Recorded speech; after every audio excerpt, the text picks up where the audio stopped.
Hello everyone. आज हम class 7th और 8th में आने वाला चैप्टर मैटर्स, ये क्लास 9th के लिए भी, क्लास 11th के लिए भी, सब के लिए इम्पोर्टेंट है। हम आज इस चैप्टर को डिटेल से पढ़ेंगे। तो चैप्टर का नेम हमारा मैटर्स। What is matters? कोई भी चीज़ जिसका मास है और वो स्पेस ऑक्यूपाइड करती है वो मैटर है। फॉर एग्जाम्पल, ये पेंसिल हमारे पास, पेंसिल, इस पेंसिल का ये एक स्पेस भी है भाई, इतने स्पेस में, जैसे मैंने यहाँ रख दिया तो इसने इतना स्पेस कवर किया है और इसका कुछ ना कुछ मास भी है, वजन भी है। तो ये क्या है?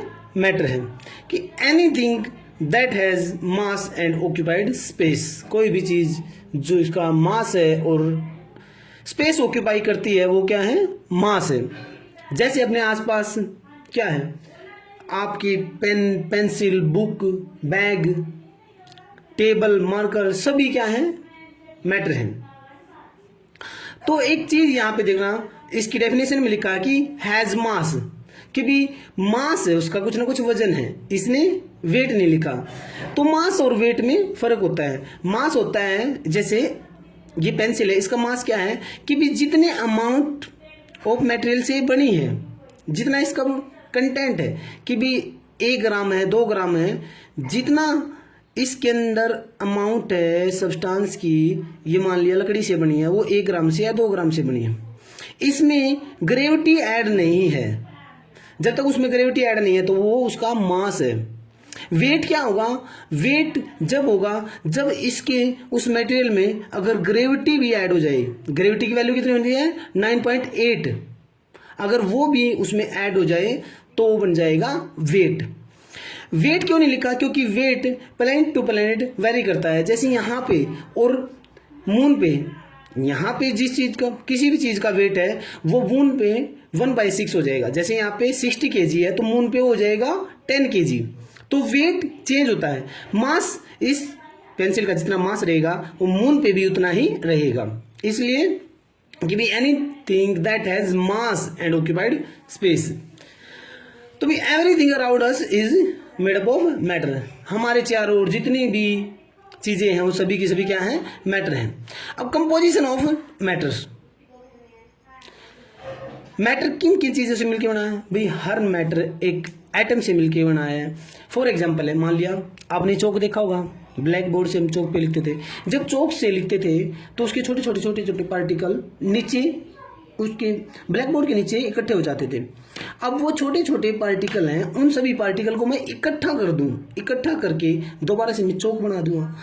जो मेरा चौक उन पार्टिकल से मिलके बन गया, तो चौक में क्या है? चौक एक मैटर है। और मैटर किससे मिलके बना? छोटे छोटे पार्टिकल से। वो छोटे छोटे पार्टिकल क्या है? एटम ही है। लाइक एटम, कि matter is made up of matter. Atom combine to form molecule. जब एटम मिलते हैं तो एक मॉलिक्यूल बनते हैं। एक मॉलिक्यूल, जैसे oxygen plus oxygen O2, oxygen का एक मॉलिक्यूल बनेगा। Constituent particle of matter are atoms and molecule. जो एक मैटर है उसके कंस्टिट्यूएंट पार्टिकल है, यानी कि उसमें जो पार्टिकल हैं वो एक एटम भी हो सकता है और एक मॉलिक्यूल भी हो सकता है। अब स्टेट ऑफ मैटर, हमारी मैटर की 3 स्टेट है, सॉलिड, लिक्विड और गैस। अब इन तीनों स्टेट को हम करेक्टराइज करके पढ़ेंगे, तीनों को यहीं पे डिफरेंशिएट करके पढ़ेंगे, अच्छे से समझ में आएगी। सबसे पहले हम सॉलिड, लिक्विड और गैस के पार्टिकल की अरेंजमेंट देख लेते हैं।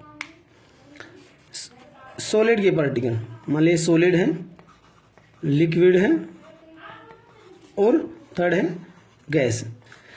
सॉलिड, मान लीजिए कि ये बॉक्स है, ये एक सॉलिड है, ये एक लिक्विड है, इस बॉक्स के अंदर गैस है। ठीक है। जो सॉलिड है उसके पार्टिकल होते हैं बिल्कुल क्लोज्ड, बिल्कुल क्लोज्ड होते हैं उसके पार्टिकल। क्रिस्टलाइन सॉलिड बोला जाता है इसको,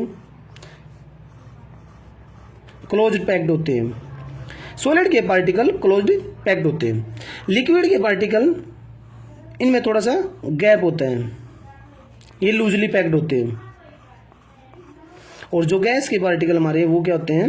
वेरी लूजली पैक्ड, दूर दूर होते हैं या फिर फार अपार्ट ठीक है, एक दूसरे से क्या होते हैं, ज़्यादा दूर होते हैं। अब इसी स्ट्रक्चर पे बेस पे हम इसके जो प्रॉपर्टी हैं उनको पढ़ेंगे।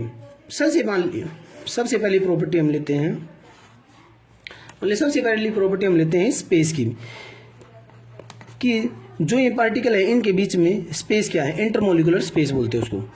तो सॉलिड के पार्टिकल में क्या देखा आपने, सॉलिड के जो ये पार्टिकल हैं उनके बीच में स्पेस बिल्कुल भी नहीं है, स्पेस नहीं है, तो क्या लिखेंगे, नेग्लेजिबल, नेग्लेजिबल मिनिमम, ठीक है, या फिर नेग्लेजिबल बोलते हैं।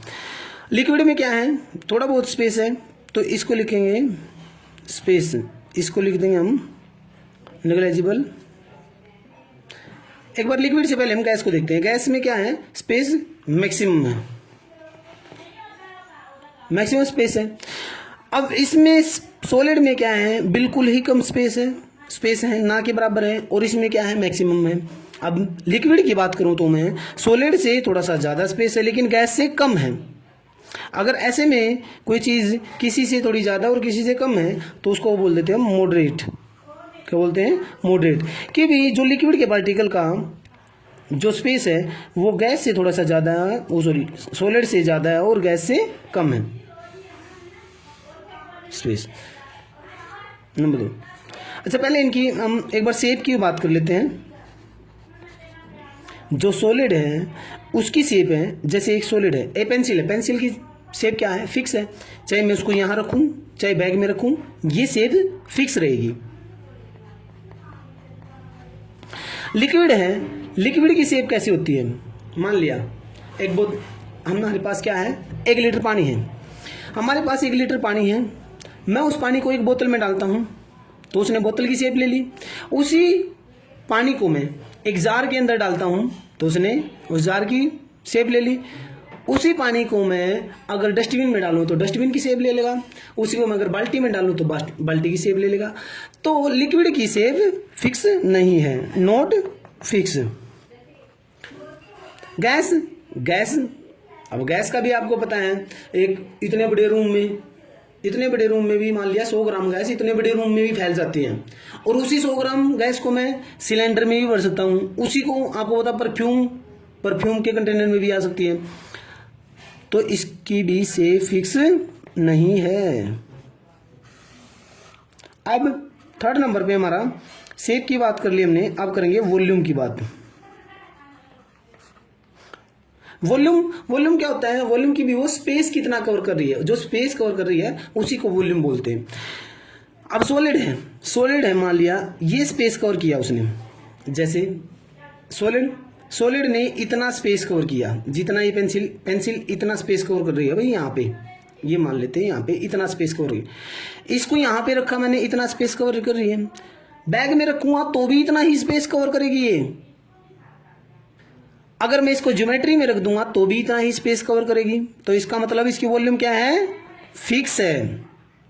लिक्विड, मान लिया लिक्विड है, अब वही बात, 1 लीटर पानी है मेरे पास, 1 लीटर है, उसकी वॉल्यूम क्या है, 1 लीटर है, उसको मैं बोतल में डालूं तो वो 1 लीटर ही रहेगा, उसको डस्टबिन में डाल दिया तो वो 1 लीटर ही रहेगा। यूँ तो नहीं है नहीं कि बोतल में वो 1 लीटर था और डस्टबिन में डालने के बाद 5 लीटर बन गया, नहीं, 1 लीटर पानी आप उसको कहीं भी रखो, किसी भी जार में रखो, वो 1 लीटर ही रहेगा।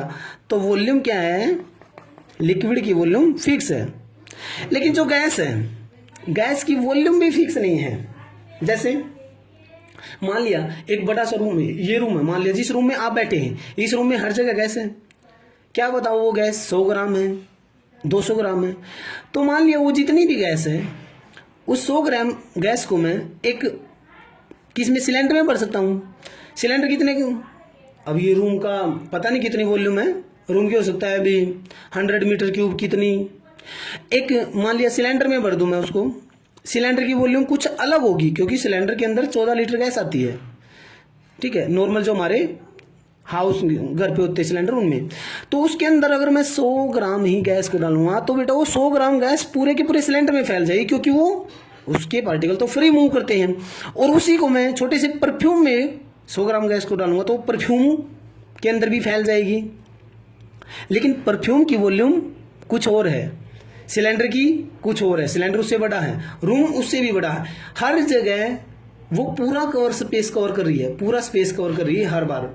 वो रूम में भी पूरे में फैल रही है, सिलेंडर में भी पूरे में फैल रही है, और वो परफ्यूम में भी पूरे में फैल रही है। तो उसकी वॉल्यूम फिक्स नहीं है कि भी हाँ उसने इतना ही स्पेस कवर करना है, नहीं, क्योंकि इसके जो पार्टिकल है वो फ्री मूव करते हैं, इसलिए इसकी वॉल्यूम है वो भी फिक्स नहीं है। अब जो हमारा फोर्थ नंबर है, अब मैं इनके अरेंजमेंट की बात कर लेता हूं। अरेंजमेंट ऑफ पार्टिकल, इनके पार्टिकल का अरेंजमेंट क्या है। अरेंजमेंट की बात करते हैं तो जो सॉलिड है, सॉलिड के पार्टिकल कैसे हैं, बिल्कुल क्लोज्ड पैक्ड हैं, एक दूसरे के साथ बिल्कुल चिपके हुए हैं, क्लोज पैक्ड। तो क्या लिखेंगे, क्लोजली पैक्ड। लिक्विड के पार्टिकल क्या हैं, थोड़े से दूर दूर हैं, थोड़े से दूर दूर हैं, तो लूजली पैक्ड। और जो गैस के पार्टिकल क्या हैं, ज्यादा दूर हैं, तो क्या लिख सकते हैं हम, वेरी फार अपार्ट। क्या एक दूसरे से दूर दूर है, या फिर वेरी लूजली पैक्ड भी लिख सकते हैं हम इनको। 3 प्रॉपर्टी।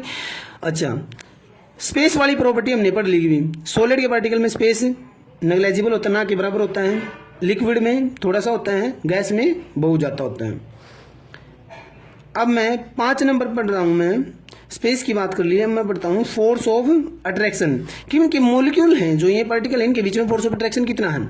देखो, सॉलिड के पार्टिकल हैं, एक दूसरे से चिपके हुए हैं, बिल्कुल चिपके हुए हैं, तो यहाँ पे क्या है, फोर्स ऑफ अट्रैक्शन ज़्यादा। अब जैसे ये पेंसिल है भाई, पेंसिल के अंदर छोटे छोटे पार्टिकल से मिलके तो बनी है ना पेंसिल, तो इसके अंदर जो पार्टिकल हैं उनके बीच में फोर्स ऑफ अट्रैक्शन कैसा है, मैं इसको तोड़ने की कोशिश करूँ, नहीं टूटेगी, तो इसका मतलब फोर्स ऑफ अट्रैक्शन ज़्यादा है उनके बीच में। तो फोर्स ऑफ अट्रैक्शन क्या है, मैक्सिमम।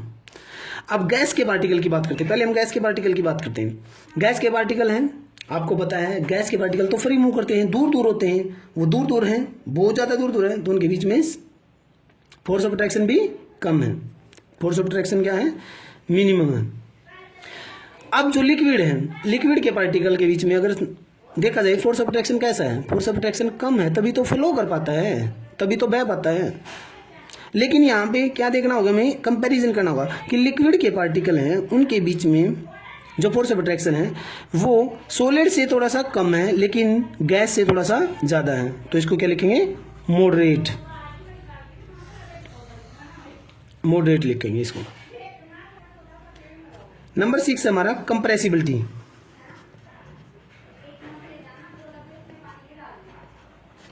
कंप्रेसिबिलिटी यानी कि कंप्रेस किसको कितना किया जाएगा। सॉलिड के पार्टिकल तो भाई फिक्स हैं, शेप फिक्स है। अगर मैं इस पेंसिल को कंप्रेस करने की कोशिश करूंगा तो ये कंप्रेस नहीं होगी, इसको कितना भी कंप्रेस। ये बोर्ड है, इस बोर्ड को, ये बोतल है, मान लीजिए ये बोतल है, इस बोतल को मैं कंप्रेस करने की कोशिश करूंगा तो ये कंप्रेस नहीं होगी। तो जो सॉलिड है वो क्या है, इनकंप्रेसिबल। क्या है, इनकंप्रेसिबल, कंप्रेस नहीं हो सकता। लिक्विड है, लिक्विड को कंप्रेस कर सकते हैं, मान लीजिए एक बोतल के अंदर पानी है तो आपको पता है बोतल को हम कंप्रेस कर सकते हैं थोड़ा बहुत, लेकिन क्या होगा, नेग्लेजिबल। ये भी क्या होगा, बहुत थोड़ा बहुत, मिनिमम। इसको क्या लिखेंगे, मिनिमम। लिक्विड मिनिमम कंप्रेस होता है, और गैस क्या है, गैस को बेटा कंप्रेस बहुत ज्यादा किया जा सकता है। जैसे क्या है, इस रूम के अंदर मान लेते हैं हम 1000 पार्टिकल हैं, 1000 पार्टिकल इस रूम के अंदर है, उन सारे के सारे, देखो कितना बड़ा रूम है, इन 1000 पार्टिकल को इकट्ठा करके मैं किस में रख सकता हूं, परफ्यूम की बोतल कितनी छोटी आती है उसमें डाल सकता हूं। तो कितना ज्यादा उसको कंप्रेस किया गया, मैक्सिमम कंप्रेस कर सकते हैं हम। ठीक है, अब इसके बाद जो लास्ट देख लेते हैं हम, वो देख लेते हैं काइनेटिक एनर्जी। भी काइनेटिक एनर्जी सबके बीच में, पार्टिकल के बीच में काइनेटिक एनर्जी कितनी क्या है। अब काइनेटिक एनर्जी क्या होती है, काइनेटिक एनर्जी किसी भी पार्टिकल के मूव होने की वजह से जो एनर्जी उसमें क्रिएट होती है उसको बोलते हैं काइनेटिक एनर्जी। ओके, अब जो सॉलिड के पार्टिकल हैं, सॉलिड के पार्टिकल वो मूव हो रहे हैं, नहीं हो रहे मूव, तो इसके बीच में काइनेटिक एनर्जी क्या है, मिनिमम। हाँ, लेकिन सॉलिड के पार्टिकल क्या करते हैं, आप जैसे मान लिया आप जहां पे बैठे हो, टेबल पे बैठे हो, तो टेबल पे हमने एकदम से थप से करके देखेंगे, जैसे तब किया तो उसने क्या किया, वाइब्रेट किया। क्या किया, वाइब्रेट किया। तो काइनेटिक एनर्जी थोड़ा बहुत तो वाइब्रेट किया ना उसने, तो मिनिमम है। क्या है, मिनिमम काइनेटिक एनर्जी, यानी थोड़े बहुत तो वाइब्रेशन से हुई तो मिनिमम काइनेटिक एनर्जी। लिक्विड में क्या होगी, अब गैस में देख लेते हैं। गैस में क्या होगी, पार्टिकल दूर दूर हैं, तो इसका मतलब वो ऐसे ऐसे उधर उधर भाग रहे हैं, इधर उधर भाग पा रहे, तो उनके बीच में क्या है, काइनेटिक एनर्जी मैक्सिमम है। अब लिक्विड की बात करें तो सॉलिड से थोड़ी सी ज़्यादा है और गैस से कम है, moderate kinetic energy. Okay student, I hope आप सॉलिड, लिक्विड और गैस के जो डिफरेंशिएट हैं आप इसको अच्छे से समझ पाए होंगे। ओके, इसके बाद जो हमारा टॉपिक है वो है inter conversion. Inter conversion of matter. ठीक है भाई, जो मैटर की स्टेट है तीनों इनका इंटर कन्वर्जन पढ़ना है कि भी एक स्टेट से दूसरी स्टेट में कैसे वो कन्वर्ट होगी, एक स्टेट से दूसरी स्टेट कैसे कन्वर्ट होगी और उसको क्या बोला जाएगा। सबसे पहले हमारी सॉलिड टू लिक्विड, सॉलिड से लिक्विड में कन्वर्ट होना। सॉलिड से लिक्विड कैसे कन्वर्ट होगी, फॉर एग्जाम्पल बर्फ है, वो कपिंग लेगी जब बर्फ को हीट कर दिया जाएगा। जैसे ही बर्फ के पार्टिकल को हीट करने के बाद क्या होगा, उसमें काइनेटिक एनर्जी बढ़ेगी तो थोड़ा सा क्या होगा, जो सॉलिड के आइस के पार्टिकल है वो क्या करेंगे, हिलना स्टार्ट होंगे तो वो धीरे धीरे क्या होंगे, मेल्ट होना स्टार्ट हो जाएंगे और वो लिक्विड में चेंज हो जाएंगे। और इसको बोलते हैं हम solid to liquid interconversion को बोलते हैं melting. Example, ice change into water. दूसरा हमारा लिक्विड टू सॉलिड। ये डायग्राम है, ये इंपॉर्टेंट डायग्राम है, इसको आपको देख लेना चाहिए कि सॉलिड से लिक्विड के चेंज होने को मेल्टिंग बोलते हैं। लिक्विड से सॉलिड कब होगा, जब उसको फ्रीज किया जाएगा। लिक्विड से गैस का कन्वर्ट होना वेपराइजेशन। गैस से लिक्विड बनना कंडेंसेशन, बादल बनने की प्रोसेस। सॉलिड से डायरेक्ट गैस बनना सब्लिमेशन। गैस से डायरेक्ट सॉलिड बनना डीसब्लिमेशन। अब हमने हमारा एक पढ़ लिया था। सेकंड इंटर कन्वर्जन क्या है, लिक्विड टू सॉलिड। लिक्विड से सॉलिड कब बनेगा, जैसे हमारे पास क्या है, पानी है, पानी से बर्फ कब बनेगी, जब उसको कूल कर दिया जाएगा। अब जैसे वाटर के पार्टिकल हैं, वाटर हमारे पास, वाटर के पार्टिकल को क्या किया, कूल कर दिया, फ्रीज कर दिया। जैसे ही फ्रीज किया तो क्या हुआ, उनके बीच की जो काइनेटिक एनर्जी है वो डिक्रीज होगी, काइनेटिक एनर्जी डिक्रीज होगी। तो जो लिक्विड के पार्टिकल थे उनके बीच में थोड़ा बहुत स्पेस था, काइनेटिक एनर्जी थोड़ी बहुत थी, तो क्या हो जाएगी, वो उसके पार्टिकल सीज हो जाएंगे, ठहर जाएंगे, रुक जाएंगे, अपनी मोशन, उनकी मोशन रुक जाएगी और किस में कन्वर्ट हो जाएंगे, सॉलिड में, बर्फ में। इसको बोलते हैं फ्रीजिंग। एग्जाम्पल हमारा water change into ice. Third हमारा लिक्विड टू गैस। लिक्विड का गैस में कन्वर्ट होना। लिक्विड कब गैस में कन्वर्ट होगा, जैसे पानी है, पानी भाप में कब कन्वर्ट होगा, जब उसको हीट किया जाएगा। अब पानी है, पानी को हमने हीट कर दिया, हीट किया, जब भी हम हीट करेंगे तो काइनेटिक एनर्जी बढ़ेगी। काइनेटिक एनर्जी बढ़ी तो लिक्विड के पार्टिकल थोड़ा हिल रहे थे, काइनेटिक एनर्जी बढ़ी तो वो ज्यादा एकदम से उनके बीच में कोलिजन स्टार्ट हुआ तो क्या हुआ, दूर दूर भागने लग गए तो क्या हुआ, वो गैस में कन्वर्ट होने लग गए। और इसी को बोलते हैं, इसको liquid to gas interconversion को बोलते हैं vaporisation. After boiling water change into water vapour. Example हमारा ये है। फोर्थ हमारा गैस टू लिक्विड। गैस से लिक्विड कैसे बनेगी, देखो, जब हमने पानी को गर्म किया, भाप बनी तो क्या हुआ, जब इवेपोरेशन होता है आसपास में तो क्या होता है, पानी की भाप बनती है और ऊपर जाती है आसमान में। जब हम ऊपर जाते हैं तो क्या होता है, टेम्परेचर कम होता है। टेम्परेचर कम होगा तो गैस के पार्टिकल, अभी भाप बनी है तो गैस के पार्टिकल बने हैं, गैस के पार्टिकल दूर दूर हैं तो टेम्परेचर कम हुआ, तो वो तो दूर दूर भाग रहे थे ना, गैस के पार्टिकल के टेम्परेचर कम होगा तो जो वो मोशन कर रहे थे वो सीज होगी या तो उनकी मोशन रुक जाएगी। और ऊपर जाते तो प्रेशर भी बढ़ता है, तो जब वो धीरे धीरे रुकेगी और उस पर प्रेशर अप्लाई होगा तो दोबारा से क्या हो जाएंगे, वो दोबारा नजदीक आएंगे तो किस में, लिक्विड में कन्वर्ट होना स्टार्ट कर देंगे और क्या बनेंगे, बादल बनेंगे। तो गैस टू लिक्विड, और इसी प्रोसेस को बोलते हैं कंडेंसेशन प्रोसेस। गैस से लिक्विड इंटर कन्वर्जन को बोलते हैं कंडेंसेशन, फॉर्मेशन ऑफ क्लाउड, बादल का बनना। फिफ्थ हमारा इंटर कन्वर्जन है सब्लिमेशन। सॉलिड का डायरेक्ट गैस में कन्वर्ट होना क्या है, सब्लिमेशन। अब सॉलिड है उसको डायरेक्ट गैस में कन्वर्ट करना है। अब यहाँ पे काइनेटिक एनर्जी का थोड़ा सा वो वाला काइनेटिक थ्योरी ऑफ मैटर हमारी 4 पे लगती है। अब सॉलिड का डायरेक्ट गैस में कन्वर्ट होना, ये सब्लिमेशन। इसका एग्जांपल हमारा कैंपर है, नेफ्थलीन बॉल्स हैं, ड्राई आइस है। अब इसका एग्जांपल क्या है, आपने कमोड वगैरह देखे होंगे किसी भी रेस्टोरेंट वगैरह, या आप बाहर जाते हैं तो वॉशरूम के कमोड होते हैं, उनके अंदर छोटी छोटी सफेद सफेद गोली होती हैं, वो ताकि स्मेल ना आए उसमें से, वो होती है नेफ्थलीन बॉल बोला जाता है। वो क्या होती हैं, वो सॉलिड में होती है और डायरेक्ट गैस में कन्वर्ट होते हैं, डायरेक्ट उड़ जाती हैं। दूसरा एग्जांपल ओडोनिल। ओडोनिल को तो आपको घर पे देखा होगा, बाथरूम वगैरह में लगाते हैं। क्यों लगाते हैं, वो क्या करती है, छोटी सी थोड़ी सी फ्रेग्रेंस छोड़ती है। अब जब ओडोनिल होती है, जब उसको थोड़ा सा ओपन करके छोड़ दिया और हम 2-4 दिन बाद या 1 वीक बाद देखते हैं तो वो खत्म मिलती है, गायब मिलती है। तो सॉलिड थी तो डायरेक्ट इसमें कन्वर्ट हुई, गैस में कन्वर्ट हुई। तो सॉलिड का डायरेक्ट गैस में कन्वर्ट होना क्या है, सब्लिमेशन है। ओके, 6th नंबर हमारा गैस टू सॉलिड। गैस का डायरेक्ट सॉलिड में कन्वर्ट होना डिपोजिशन या डी सब्लिमेशन। इसका एग्जांपल हमारा स्नो फॉर्मेशन या फिर आयोडीन वेपर। स्नो फॉर्मेशन, जो ये बर्फबारी होती है, स्नो के बादल बनते हैं, वो इसी प्रोसेस से बनते हैं, डी सब्लिमेशन से। ओके स्टूडेंट, अब हमारा है कंपोजिशन ऑफ मैटर। मैटर की कंपोजिशन आगे हम यही पढ़ेंगे थोड़ा सा डिटेल में कि मैटर है वो एलिमेंट से मिलके बना है। Matter is composed of elements या फिर एटम। एटम, एलिमेंट के अंदर एटम ही होते हैं ना, एलिमेंट से मिलके बना है। अब एलिमेंट क्या होते हैं, व्हाट इज एलिमेंट? एलिमेंट क्या है, substance that can not be simple in split in to simpler substance. हम 7th के अकॉर्डिंग एलिमेंट की डेफिनेशन देखेंगे तो 7th के अकॉर्डिंग एलिमेंट की डेफिनेशन है कि भी एक ऐसा सब्सटेंस जिसको और ज्यादा सिंपल सब्सटेंस में नहीं तोड़ सकते, वो क्या है, एलिमेंट है हमारा।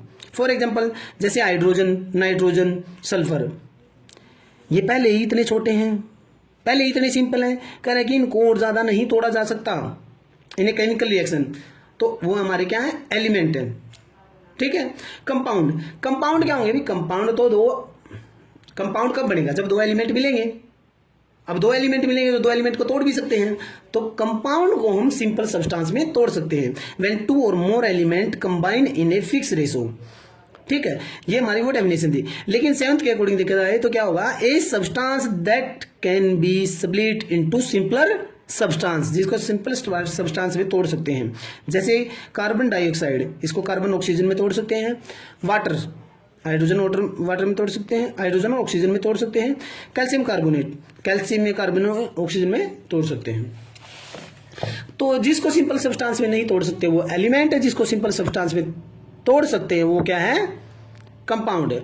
अब एटम क्या है, एटम एक इतना छोटा पार्टिकल है जिसको हम नेक्ड आइज से नहीं देख सकते। The smallest unit of an element, वो एलिमेंट है। मान लिया फॉर एग्जांपल ये मेरा कोई एलिमेंट है, ये एलिमेंट है, मान लेते हैं नाइट्रोजन का। नाइट्रोजन का इतना सा मेरा एलिमेंट है। अब ये एलिमेंट क्या है, छोटे छोटे एलिमेंट से छोटे छोटे एटम से मिलकर बना है। इसके अंदर छोटे छोटे एटम है। अब ये एटम है, इस पूरे एलिमेंट का क्या है, स्मॉलेस्ट पार्ट, स्मॉलेस्ट पार्ट है। तो यही तो है, दो स्मॉलेस्ट यूनिट है, smallest unit of an element that can not be seen by naked eyes, जिसको नेक्ड आइज से नहीं देखा जा सकता। एटम इतना छोटा है जिसको नेक्ड आइज से नहीं देखा जा सकता। जैसे फॉर एग्जांपल आपके आसपास में क्या है, ऑक्सीजन गैस है। ऑक्सीजन गैस के एटम है, उनको देख पा रहे हो नहीं, तो एटम इतना छोटा है जिसको नहीं देखा जा सकता। Hydrogen, nitrogen, oxygen. Molecule, molecule क्या है, किसी भी कंपाउंड का या फिर मैटर का जो स्मॉलेस्ट पार्ट होता है वो क्या होता है, मॉलिक्यूल होता है। The smallest part of an element और a compound that is capable of independent exist. Compound का वो स्मॉलेस्ट पार्ट जो इंडिपेंडेंट एग्जिस्ट कर सकता है, इंडिपेंडेंट एग्जिस्ट कर सकता है। जैसे O2, एग्जिस्ट कर सकता है इंडिपेंडेंट, H2O एग्जिस्ट कर सकता है इंडिपेंडेंट, ठीक है। मॉलिक्यूल इंडिपेंडेंट एग्जिस्ट कर सकता है। अब हमारे जो मॉलिक्यूल है वो दो तरह के हैं, molecule of element and molecule of compound. Molecule of element जो एलिमेंट से मिलके बने हैं वो मॉलिक्यूल। तो एलिमेंट से मिलके कौन से मॉलिक्यूल बनेंगे, जो सेम एटम से मिलके बने हैं। Molecule of element is made up of same atom of same element, same element के एटम से मिलके मिले, जैसे O2 N2 Cl2। ये क्या है, ये एलिमेंट के मॉलिक्यूल हैं। इन O2 के अंदर 2 ऑक्सीजन के एटम, N2 के अंदर 2 नाइट्रोजन के एटम, क्लोरीन के अंदर 2 क्लोरीन के एटम, ठीक है। जो सेम एटम से मिलके बने हैं वो हैं molecule of element. Molecule of compound जो डिफरेंट एलिमेंट के एटम से मिलके बने हैं, is made up of atom of different element. जैसे वाटर एक हाइड्रोजन और एक ऑक्सीजन से मिलके बना है, कार्बन डाइऑक्साइड कार्बन ऑक्सीजन से मिलके बना है, नाइट्रोजन ऐसे अमोनिया नाइट्रोजन हाइड्रोजन से मिलके बना है, कैल्शियम कार्बन और ऑक्सीजन से कैल्शियम कार्बोनेट मिलके बना है। तो डिफरेंट एलिमेंट के एटम जब मिलते हैं कंपाउंड मिलता है मॉलिक्यूल का, और जब सेम एलिमेंट के एटम मिलते हैं जब मिलता है मॉलिक्यूल और एलिमेंट मिलता है, ठीक है। लास्ट टॉपिक है केमिकल बॉन्ड। केमिकल बॉन्ड क्या है, किसी भी मॉलिक्यूल के अंदर जो भी एटम है, किसी भी मॉलिक्यूल में जो एटम है उनको एक फोर्स पकड़े हुए है, एक फोर्स उनको पकड़े हुए हैं, उसी फोर्स को बोलते हैं chemical bond. The force that hold any two atoms, कि वो फोर्स जो दो एटम को होल्ड किए हुए हैं, पकड़े हुए हैं इन ए मॉलिक्यूल, एक मॉलिक्यूल के अंदर, इज कॉल्ड केमिकल बॉन्ड। उसी को केमिकल बॉन्ड बोलते हैं। A chemical bond is much stronger then intermolecular force. कह रहे हैं केमिकल बॉन्ड है वो इंटरमोलिकुलर फोर्स से बहुत ज्यादा स्ट्रोंग होता है। So the atom are held together in a molecule, इसलिए जो एटम है हेल्ड टुगेदर पकड़े हुए हैं, atom are held together in a molecule, एक मॉलिक्यूल के अंदर अपने आप को पकड़े हुए हैं, मतलब held together more stronger than the molecule in matter. एक मॉलिक्यूल मैटर के मॉलिक्यूल की बजाय जो मॉलिक्यूल ऑफ एटम है वो ज्यादा स्ट्रोंगर होते हैं, उनके बीच में फोर्स ऑफ अट्रैक्शन ज्यादा स्ट्रोंग होता है। ओके स्टूडेंट, तो ये था हमारा chapter matter. Thanks for watching video.